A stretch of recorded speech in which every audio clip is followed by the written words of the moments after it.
All right, guys, welcome to another episode of the Protestant Libertarian Podcast. My guest today is Dr. Adele Reinhartz. Dr. Reinhartz is a professor of religious studies at the University of Ottawa in Canada and has a distinguished career specializing in early Christianity, Judaism, Jewish and Christian relations, and literary criticism. She is the author of several books and a contributor to the new Next Quest for the Historical Jesus, out now on Eerdmans. Her contribution is entitled Beyond the Jewish Jesus Debate, where she argues that the next phase of historical Jesus research needs to simply assume the Jewish identity of Jesus. We will be discussing this chapter on the show today. Dr. Reinhartz, welcome to the Protestant Libertarian Podcast. It's my pleasure to be here. Well, you are one in a long line of scholars that contributed to the Next Quest that I've had on my show. And you write about a topic that I have been very, very passionate about for a long time. It's one of these issues that when I was in ministry, I would always try to convince the people that were in my congregation that they needed to just accept that Jesus was Jewish and learn to live with that. It's so important. And so I'm really excited to talk to you about your chapter because it's brilliant and it covers absolutely every angle of the problem. But before we do that, just introduce yourself to my audience. Tell us about yourself, your background, and your work. Okay, well, I'm Adele Reinhartz. I teach at the University of Ottawa in Canada in the Department of Classics and Religious Studies.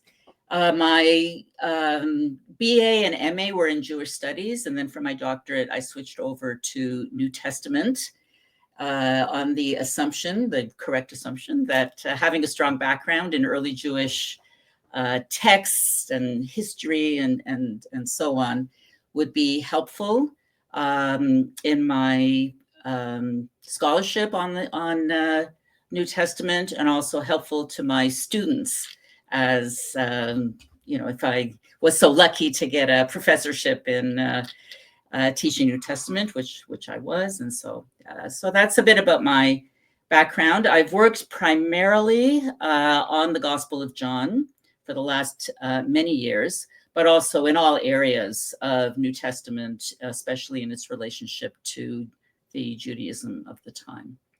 Well, and this is incredibly important for our historical understanding of early Christianity, and there are just so many people that don't seem to grasp and I can't even really call it the Jewish roots of early Christianity, because early Christianity is just Judaism, but I'm so glad that you were able to address this, and your contribution to the Next Quest I think is really a really important foundational idea that people must hold in mind as they're reading the New Testament. I want to talk a little bit more broadly about your relationship to the Next Quest project, which has been going on for a couple of years and kind of culminated in this book. How did you become interested in the Next Quest, and then what motivated you to contribute a chapter on the Jewish identity of Jesus? Well, I was invited. I was invited to be part of it, and I was asked to write on this exact topic, Beyond the Jewish Jesus debate. So that's how I became part of it. I don't really normally work on historical Jesus questions for reasons that I talk about in the chapter as well. So I was happy, but I was happy to contribute to the volume because I think it's important and a good corrective to a lot of the scholarship that's been going on over the last few decades on historical Jesus research. So it was really because I was invited to participate. Well, it is an excellent chapter, and I want to deal with some of the background issues that you addressed briefly. Obviously, the relationship between Christianity and Judaism has been very complex and convoluted over the centuries. And your title is, your chapter is entitled "Beyond the Jewish Jesus Debate." Now, for those of us that have been reading biblical studies, especially over the last 20, 30, or 40 years, I think it's just been taken for granted by a lot of scholars that Jesus was Jewish, and that should be the default starting point. That hasn't quite bled out into the way that the popular audience understands or perceives Jesus. And obviously there are historical reasons for that. So how has the history of biblical interpretation kind of either rejected or downplayed the Jewish identity of Jesus? How do we get to the point where there are people that just don't understand that Jesus is Jewish? Well, I think there are lots of factors that have gone into that situation. I think you're right that if you read the scholarship over the last several decades and talk to scholars, there's nobody really that seriously challenges that Jesus was Jewish, but that viewpoint doesn't always make its way out to the general population. I think part of that has to do with the contemporary situation where we see Jews and Christians as very different, where we see Christianity as kind of asserting its identity over against Judaism, and where Jesus is seen as the key figure in Christianity. I think that is a natural perception. But people jump from that perception to then a assumption that as the key figure in Christianity, Jesus was obviously Christian. And if he was Christian, then he wasn't Jewish. Now, historians know that that's actually not the case, that Christianity did not exist as such at the time of Jesus, and not for quite some time after that as well. Jesus didn't really set out to create a new religion in any way. He was a Jewish man who lived as other Jewish men did at the time. But that's a difficult thing to convey to people who aren't encountering the scholarship, or whose pastors, for example, aren't really introducing these kinds of ideas. I think that from the very beginning, we certainly see this development, I think a little bit already in the Gospels, but certainly in patristic literature and later. There was an attempt to figure out or to assert Jesus' uniqueness. And that meant that Jesus had to stand out, or be made to stand out, from the overall context in which he was raised. And then over time, that turned into a picture where Jesus was over against Judaism. So you find, for example, 19th century scholars building on what earlier theologians had asserted, saying, well, yes, Jesus was born Jewish, but then he rejected Judaism. And so it was all part and parcel, I think, of an attempt to articulate a Christian identity that was distinct from Judaism, a process that began probably really in the 2nd century, but you see the roots of it already in the Gospel of John, for example, in the New Testament.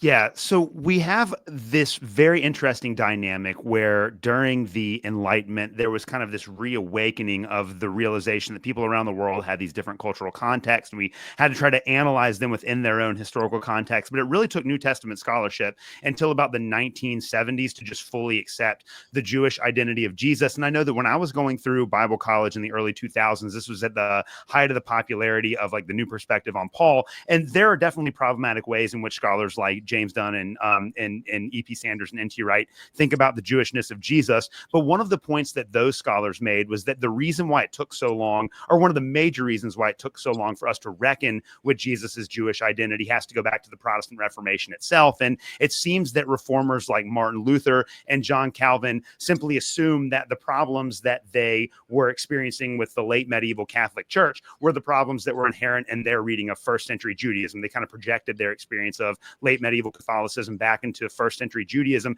How much of that dynamic is at play? Because I think that there are many people in the Protestant world that might lay a lot of blame at the feet of the reformers for that misunderstanding.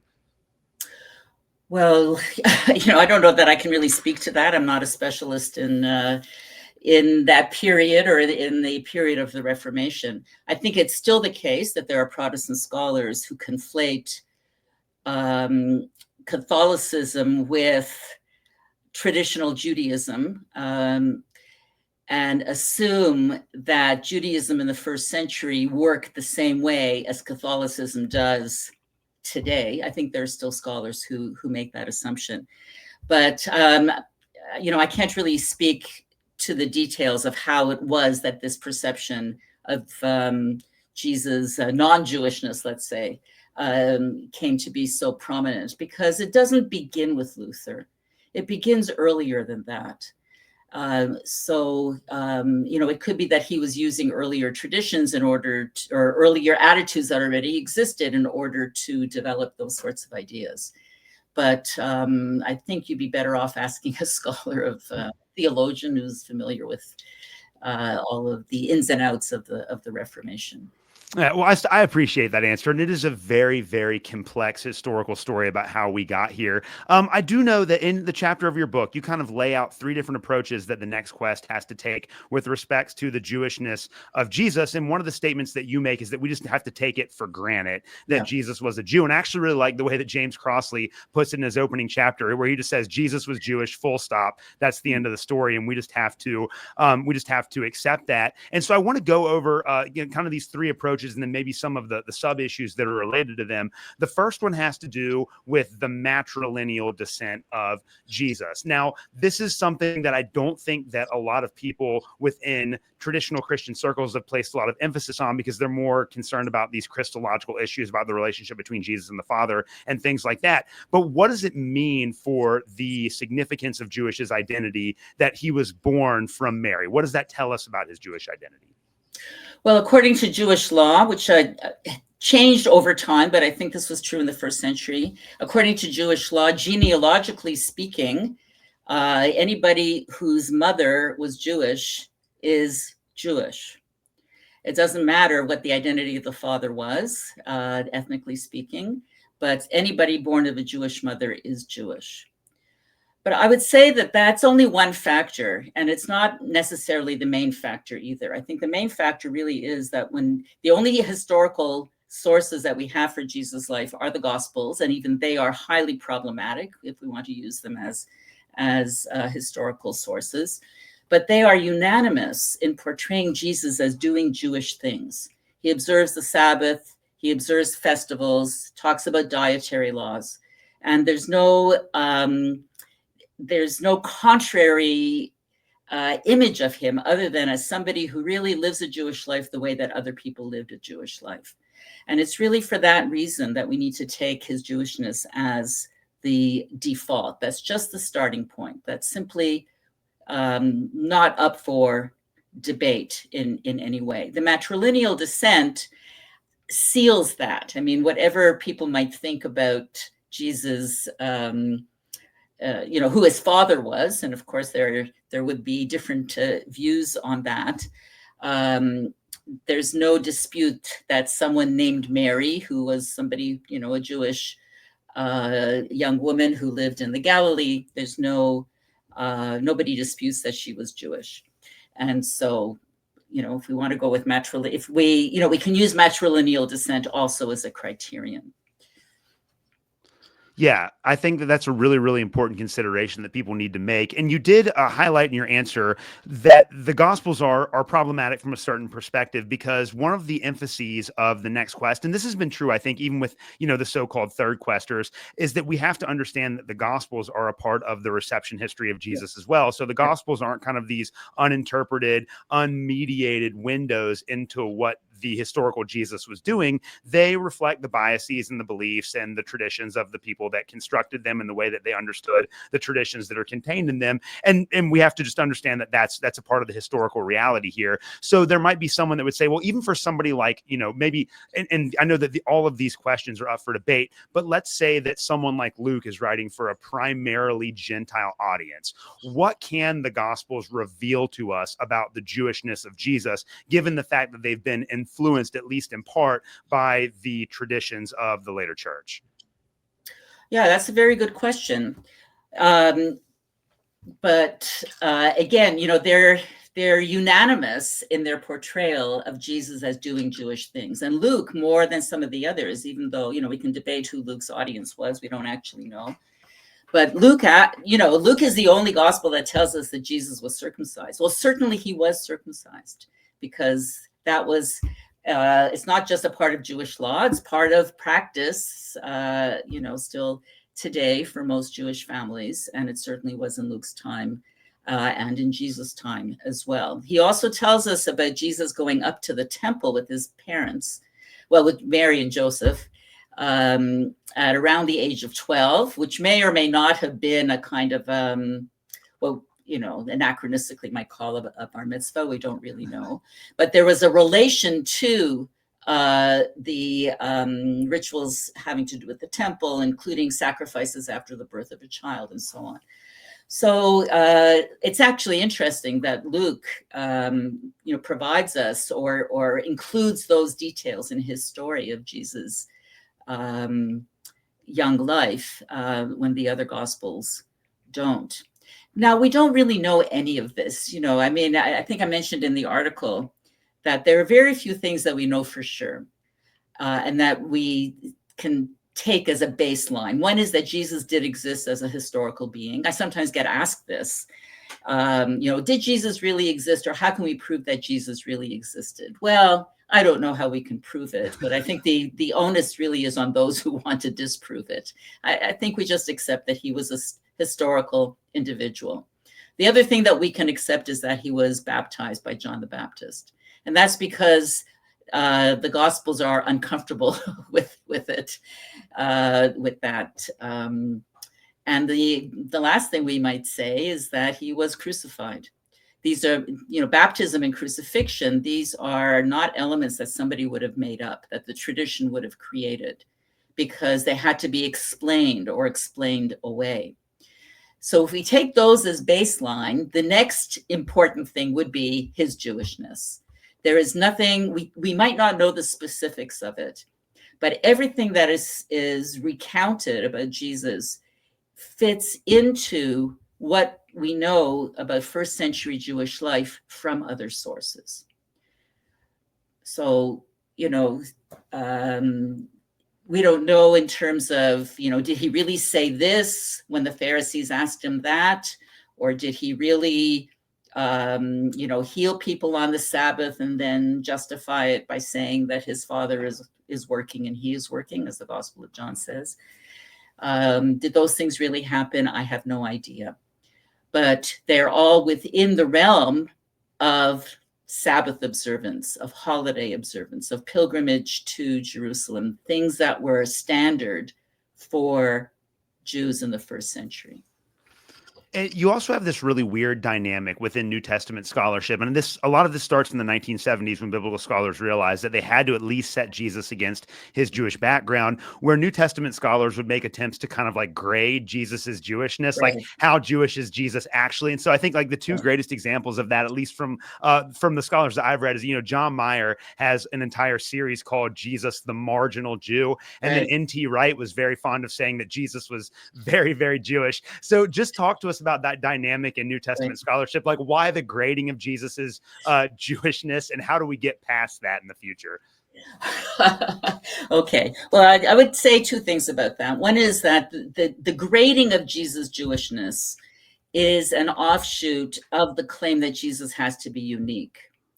And so there is this tension between seeing Jesus as a Jewish man from the Galilee, doing Jewish things the way other Galilean Jewish men did, on the one hand, and on the other hand, having to see him as somehow unique and over against his background somehow, as a universal figure because of the theological claims of Christianity.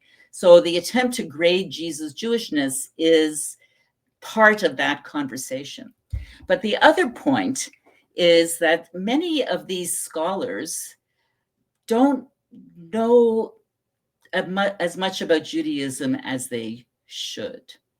And so they assume that Judaism, that people's Jewish identity can be evaluated according to the degree to which they participate in Jewish religious life, Jewish religious rituals, and so on. And so they might say, well, somebody who doesn't go to synagogue every week, or who doesn't refrain from eating bread on Passover and all these things, well, they're not very Jewish. And there might be Jews who talk about themselves like that too. But that's not how Judaism works. Judaism is not encompassed by religious precepts and activities. There are many people, many Jews, who don't participate in any religious activities whatsoever. They'll never go to synagogue. They won't engage in any of the practices, and yet they'll be Jewish. And there's no, within a Jewish context, you can't be more Jewish or less Jewish. You're just Jewish. You might be more religious or less religious. You might be more observant, more orthodox, or more reform or any number of other things, but you're the same Jewish, whether you do any of these things or not. And so I think that a lot of the evaluation has to do with a complete misunderstanding of what Jewish identity is about, and is based on the assumption that Jewish identity is like some sort of Christian identity that the people who are talking like this are familiar with. Yeah. But I see that, I mean, I've seen it in all kinds of discussions, not just historical Jesus, Jesus, good Jew, bad Jew, or, medium Jew, 3/4 Jew, not just there, but in other kinds of conversations as well, having to do with early Jewish Christian relations. It's simply, Jewish identity is not commensurate with religious observance. Yeah, let me maybe ask you an institutional question that crossed my mind here. So you've been in academia for a really long time, and Thanks for rubbing that in. Yeah. Well, I mean, in an accomplished kind of way, right? But you know how the academic institutions work, and Yes. I would imagine that especially if you go to a conservative evangelical university, you could probably earn a PhD in biblical studies, and maybe you take a class on Josephus, maybe you take a class on Second Temple Judaism, but a lot of your instruction is going to be specifically in Christian theology as it relates to the Bible. Is that one of the institutional reasons why there are these scholars that just don't understand Second Temple Judaism? I think that's part of it. But if you're thinking about scholars like N.T. Wright and others, whatever their education was, they also have access to a lot of books and people, and it's not that it's a part of it is Christian education, I suppose. Part of it is also the orientation, the theological or confessional orientation of whatever where everyone had one's training. But part of it is simply not being tuned into Jewishness, contemporary Jewishness even. And so there are ways to do that. You can talk to Jews. You can read about Judaism from people who actually are focused on Jewish studies as opposed to Jewish background to New Testament, things like that. That's something that I do find lacking. So I went to McMaster University in Canada in the 70s, and I studied New Testament with E.P. Sanders, and he was my thesis supervisor. That's cool. Yeah, it was very cool. And that's really, he had a lot to do with, why I became interested in becoming a New Testament scholar. And this was just at the time that he had submitted. I began the semester that he submitted Paul and Palestinian Judaism, his magnum opus, to the publisher. And I studied Paul with him. Now, he was responsible for organizing the graduate program at McMaster. And it was very important to him that Judaism not be studied as background to the New Testament, but that early Judaism be studied in its own right as a rich and viable, religious tradition and texts and history and all the rest of it. And I really absorbed that, of course, having come from a Jewish studies background myself. But I think that part of the problem is that approach has not been institutionalized in Christian seminaries. And so you still have Judaism being studied as background to New Testament, sometimes as a foil, as a negative foil to Jesus, Paul, and Christianity. Instead of understanding and really understanding, not just giving lip service to, but really understanding that Judaism of the time was its own thing, and that Judaism now is its own thing. Jewish identity is much more complex, as I've already mentioned, than religious identity, and sometimes has nothing to do with that. But it's also has nothing to do with Christianity. So, I've argued this in many contexts, that although Christianity, because of its history, really has to take Judaism into account in some way, theologically and historically as well. But that's not the same is not true of Judaism. Historically, perhaps, yes, because of the history of Jewish-Christian relations, the history of Christian anti-Semitism, but theologically, no. And I think that many people don't really understand that there is that tendency either to elide Judaism and Christianity in the Jewish Judeo-Christian tradition, which is a highly problematic formulation. So either to elide them like that, or to see them as parallel but opposed to one another. And I think that in part helps to account for why there's such a poor understanding of Judaism and of Jesus' Jewishness among many New Testament scholars, but also pastors and other people involved in Christian education.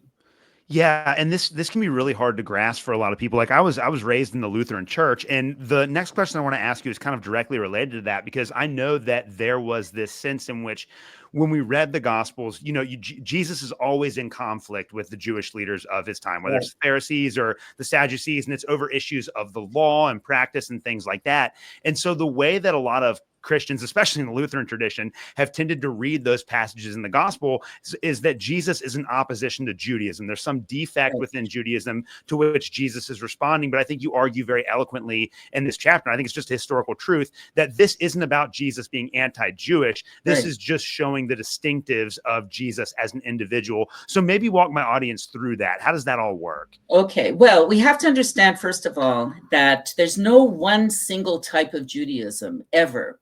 And that was as true in the time of Jesus as it is today. There was always discussion, controversy, disagreements around how to observe, how to be Jewish. What it means to be Jewish, how one observes the Sabbath. What does it mean to refrain from work on the Sabbath, which is a major issue. So we see, the evidence that we have from the first century is that there was a lively discussion among various groups about these issues. So when the Gospels show Jesus in controversy with Pharisees or with Sadducees or with, translation is sometimes lawyers, specialists in the law, he's simply participating in the kind of discourse that was going on among people who were involved in leadership in the Jewish community in one way or another. So it's not that he's distinct from everybody else. It's that he's participating in a conversation that everybody else is participating in. So when he's arguing about, what does it mean to observe the Sabbath? What about healing on the Sabbath? What about if somebody's starving, plucking grain from a field that you're going through? So he's involved in a conversation around what are the limitations of work, right? The Hebrew Bible says, you shouldn't work on the Sabbath. The Decalogue, the 10 Commandments say that. But the question is, what does it mean to do work? How do we define work? And there were different ways of doing that among these different groups, in the Jewish groups in the first century. Another very clear example has to do with divorce. The Bible, the Book of Deuteronomy has a very short section on divorce that just talks about a man giving a woman a writ of divorce. But it doesn't explain on what grounds can one have divorce, what should be in the writ, all of these different things.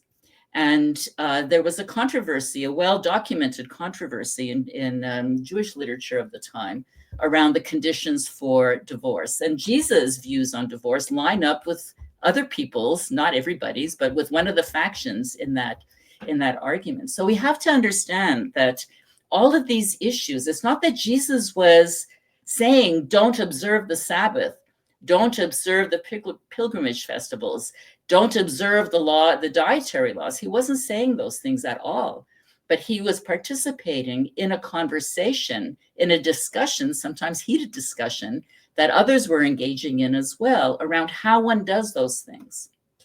So I think that would be the way to understand that. So it's not that he's in opposition to Judaism, but he's engaged in Judaism. He's engaged in the conversations that other Jewish leaders were at that time.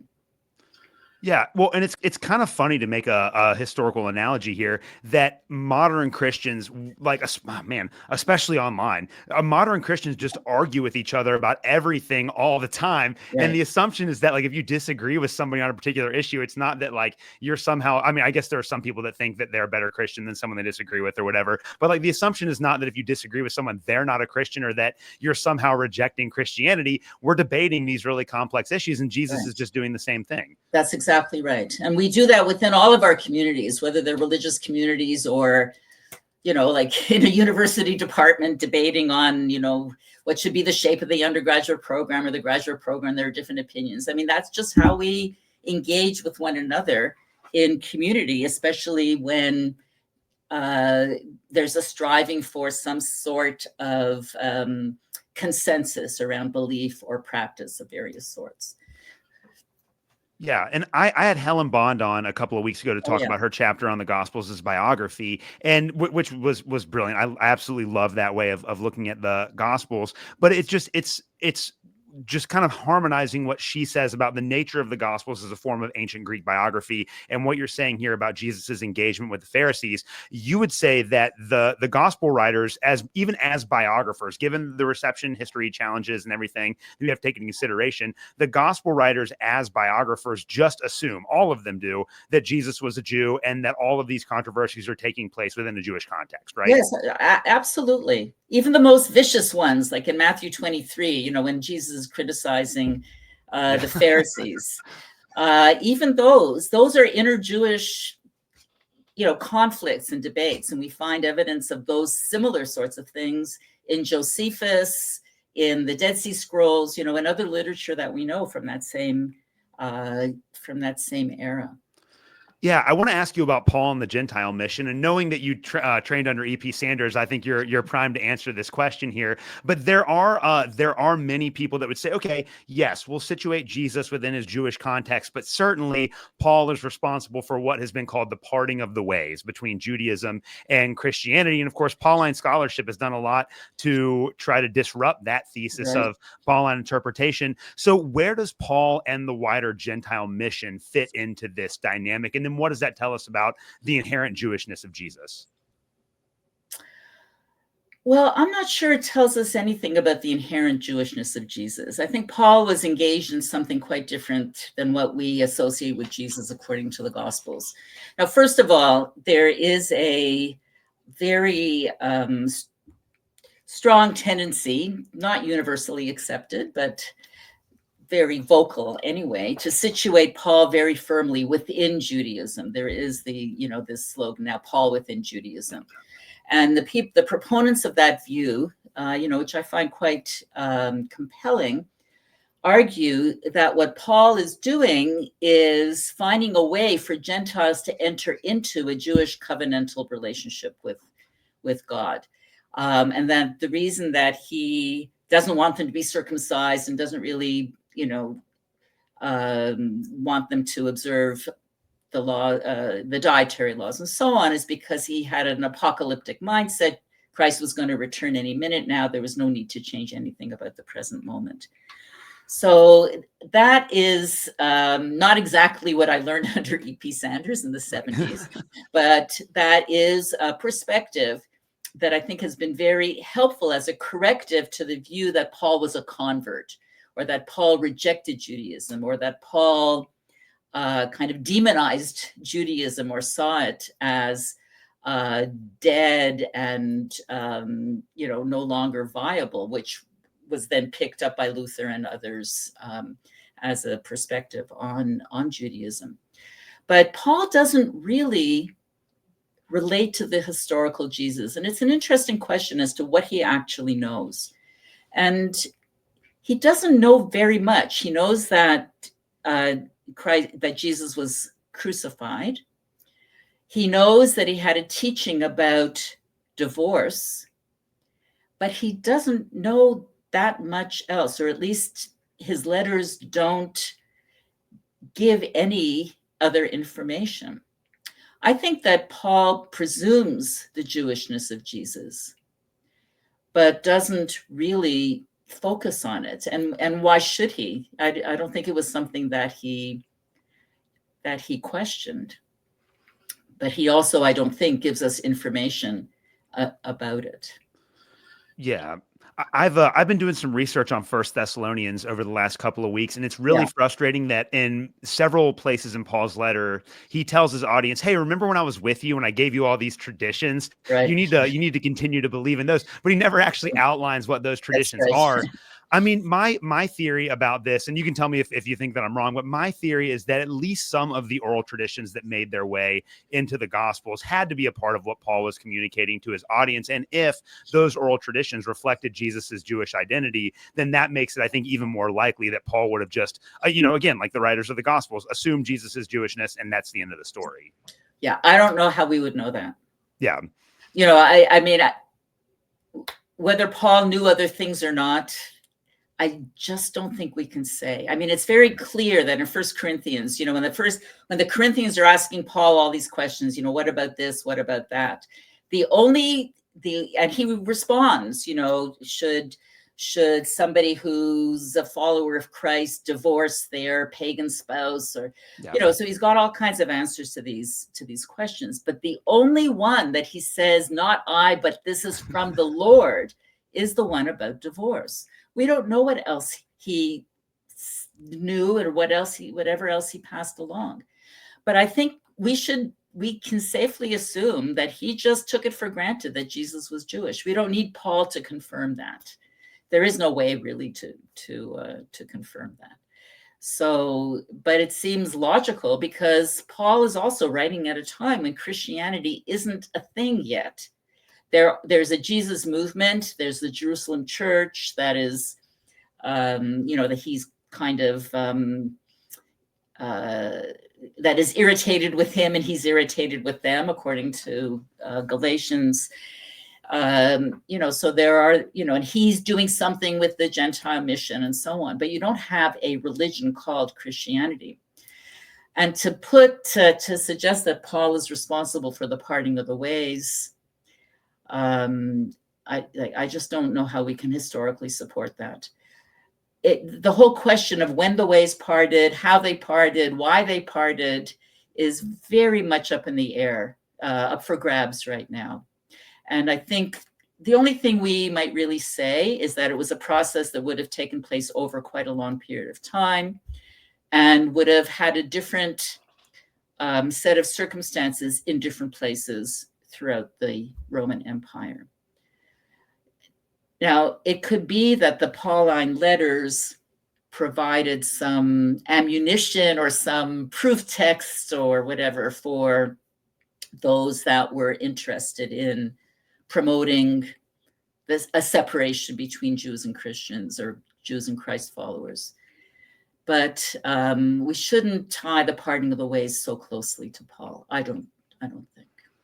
Yeah, no, I totally agree with that. There has been another strand of scholarship that has associated the parting of the ways with the Gospel of John. Yes. Obviously, John is the probably, this is all historical probability, but John is most likely the last of the Gospels to be written. And I was talking to Helen about this too in our episode. I'm man enough to admit that I get very frustrated with the Gospel of John, and I feel like sometimes our understanding of early Christianity would be much easier if John just didn't exist, because it creates so many historical complications from the picture we receive from the synoptics. But there is this phrase in the Gospel of John that has been almost universally appropriated by people that have downplayed the Jewishness of Jesus, and that's the fact that the writer of the Gospel of John in his narrative refers to the opponents of Jesus as the Jews, hoi judioi in Greek. And this has been a really big problem that a lot of people have not had a good explanation for. Now, you've done a lot of work on the Gospel of John, and again,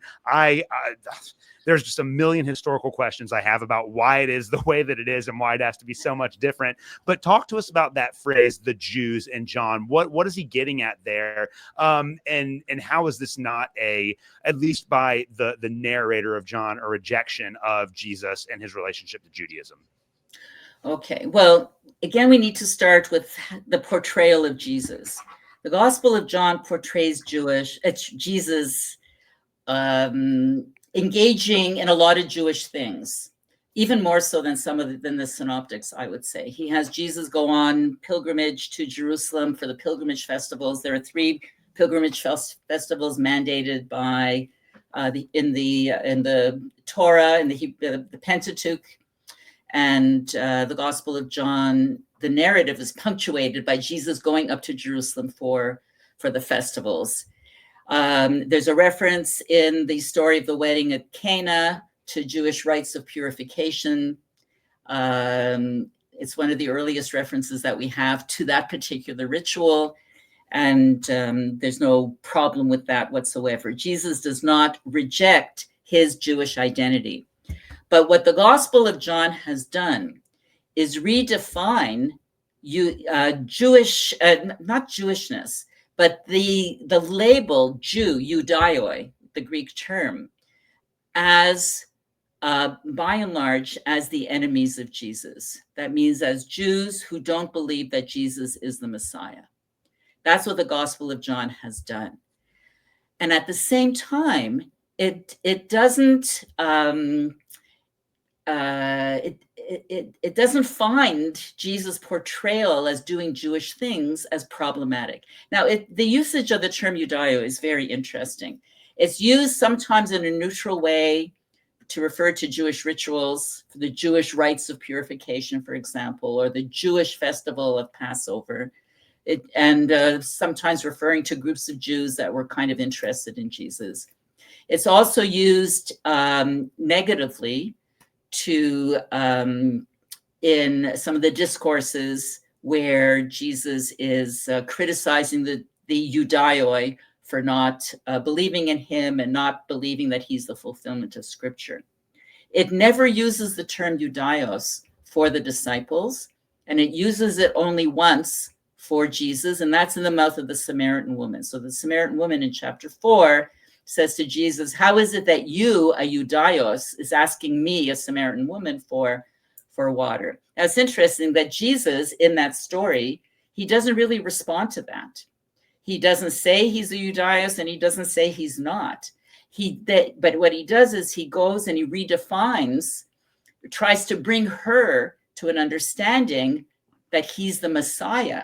So whether he's a Judaios or not is not the crucial thing. So what John has done, in my opinion, is use the term Judaios primarily as a negative term. And that's because he is trying to differentiate his understanding of Christ belief from the Judaioi who don't believe. So it's a rhetorical move as opposed to a historical move. So we always get into trouble when we try to figure out what is the historical referent of Judaios in the Gospel of John. And I would respond to that and say, it's a rhetorical term, not a historical term. The disciples are clearly Jews. Jesus is clearly a Jew, but the term Judaios is used in a particular way to make a particular point. So I would say that John is paving a way for a parting of the ways by using the term Judaios in this way. But he's not using it to reflect on Jesus' ethnic identity. He doesn't care about it. He doesn't care about that. For him, the important thing about Jesus is that he is the Messiah and the Son of God. And so he doesn't have problems portraying Jesus as doing Jewish things, which makes sense because he's operating in a Jewish context, according to the story, of course.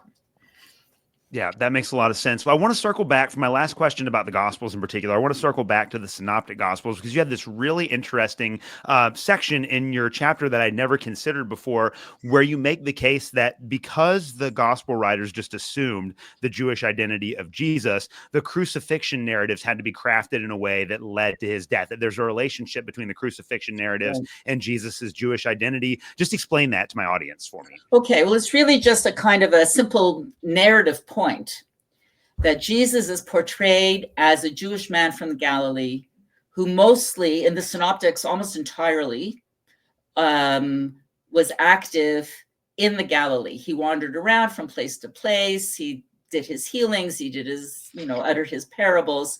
And that was within a very circumscribed area.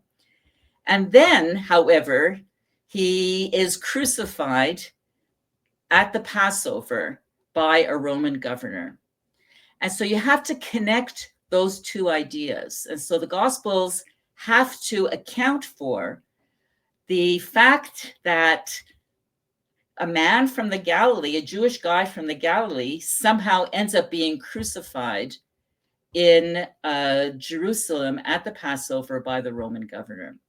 And so one way to do that is to portray Jesus as gathering such a large following that his following becomes a threat to the Roman governor. That's one way to do it. Or another way to do it is to say, well, he was such a pain in the thorn in the side, a pain in the neck to the Jewish leadership that they were so worried about him, or worried about his impact, that they then whispered in the ear of the Roman governor and had him crucified. But I think it's a narrative problem. It's a problem having to do with telling the story, that you have to then somehow explain how it is that this person ends up here when it doesn't seem like a natural sort of thing to happen. Yeah, that makes a lot of sense. Well, we've covered a lot of ground about the basics of the Jewish identity of Jesus, as far as we can tell from the information that we have in the New Testament. I want to ask you just a couple of broad questions to wrap up today. For modern interpreters that fail to really think through the significance of the Jewish identity of Jesus, what's lost in those interpretations? Well, I think that they lose actually an understanding of who Jesus might have been as a historical individual. There's always there's a tension inherent in Christianity. I think we see it already in the early sources between Jesus as a human being and the impact that he might have had on the people around him at the time, and Jesus as the Christ, as this kind of idea, this highly theologized figure. And all the arguments around, what is the relationship to God the Father, and, all of these things that happened, for example, in the 4th century around the Council of Nicaea and all those other things. If you don't pay adequate attention to Jesus' Jewishness, you lose almost everything about what you might understand about him as a historical individual. And this very basic question as to what was his impact on the people around him.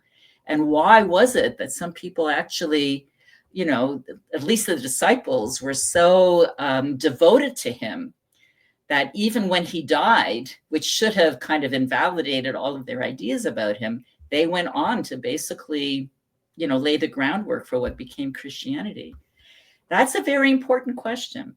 So I think if we don't acknowledge Jesus' Jewishness, or even more than that, kind of get a feel for what that might have meant in its 1st century context, we lose our ability to understand him as a human being, which I think is a big loss. Yeah. How do you think that your chapters, I think it's well worth reading. Everyone needs to read it and internalize it. And I agree with your thesis. We just have to assume that Jesus is a Jew moving forward. How does that align with some of the other proposals that are being made by Next Quest scholars? Well, I don't know all the other proposals because I haven't worked my way through I don't know how many hundreds of pages there. Like 600. It's a lot. Yeah. So I don't really know, but I think that the whole enterprise was really meant to accomplish a few things. And one was to think about the historical Jesus in a way that differs quite a bit from previous quests, that moves away from some of the assumptions, that doesn't require all kinds of unprovable ideas about the historicity of the Gospels and things like that. And a big part of that is to put him into his historical setting, which is, what I was really focusing on in my in my chapter. But another part of it would be to, as Helen Bond's essay, understanding the genre of the Gospels. What are we really dealing with in that genre?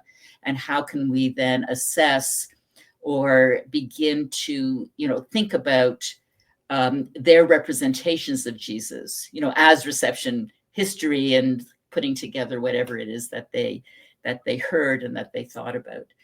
So I think that context is a huge piece of it. And the other piece, I think, is to not be seduced by the need to see Jesus as unique from a historical perspective. I think that the previous quests are really addressing that question, assuming that the growth of Christianity, the emergence and the growth of Christianity had to do with Jesus' uniqueness, which is what gets you into trouble when you want to think about Jesus' Jewishness. And I think the next quest as a whole is trying to counteract that.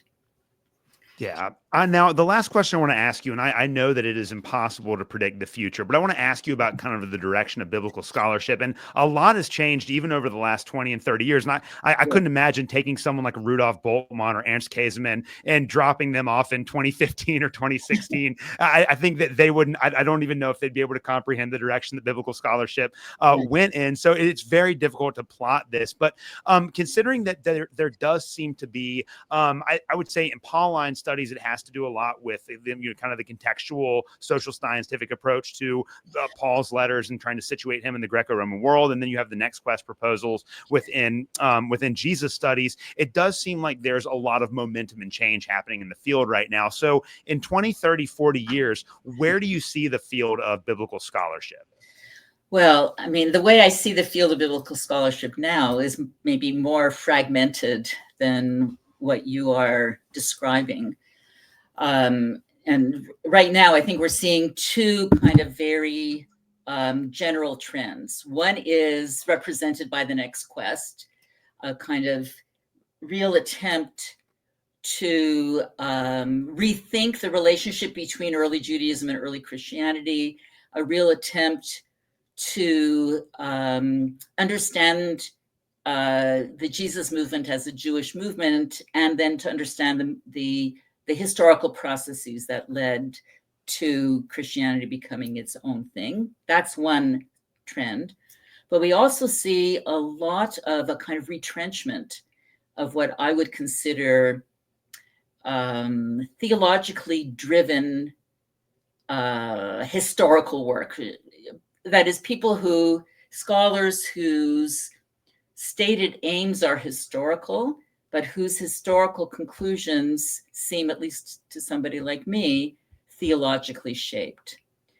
And I mean, you see this in Gospel of John stuff all the time. There's a very strong apologetic strand within Johannine scholarship. The Gospel of John appeals very strongly to conservative Christian perspectives. So, how this is going to play out in the next 20, 30 years, I think will also depend on how, on Christian education, whether that will begin to incorporate some of the insights of a next quest perspective or not, whether people trained that way are able to convey those understandings and those insights into the congregations and educational settings in which they will work. We don't really know that. And some of this is also related to larger political trends within North America and Europe. And, we can't really separate all those strands out. So what'll be in the next 20, 30 years, I really don't know. But what I see now is that there is a kind of messiness and bifurcation as well of scholars going in different directions, some of that being confessionally driven. Yeah, well, man, it's definitely going to be interesting to see how all this plays out. But again, I would highly encourage all of my listeners, and I know that this is a subject that's near and dear to me. If you can get a copy of the book and read the chapter, you absolutely should. You have to take the Jewishness of Jesus seriously as a starting point and as a baseline. Dr. Adele Reinhartz, thank you so much for coming on and talking about this issue with my audience today. Before I let you go, where can people find your work or follow you, or where can they engage with what you've produced? Well, I've written a ton of stuff. So some of which you can find just by Googling my name. So you can get access to some of it that way. It's in a lot of libraries, the books and articles that I've written, a lot of things available for download. I'm on Blue Sky, or however one pronounces that network, and reachable there on Facebook. I mean, there are all kinds of different ways. But, Google is a good place to start. And some things will be available right there. Perfect. Well, Dr. Reinhardt, thank you so much for coming on the show today. It's really my pleasure. Thank you very much for the conversation.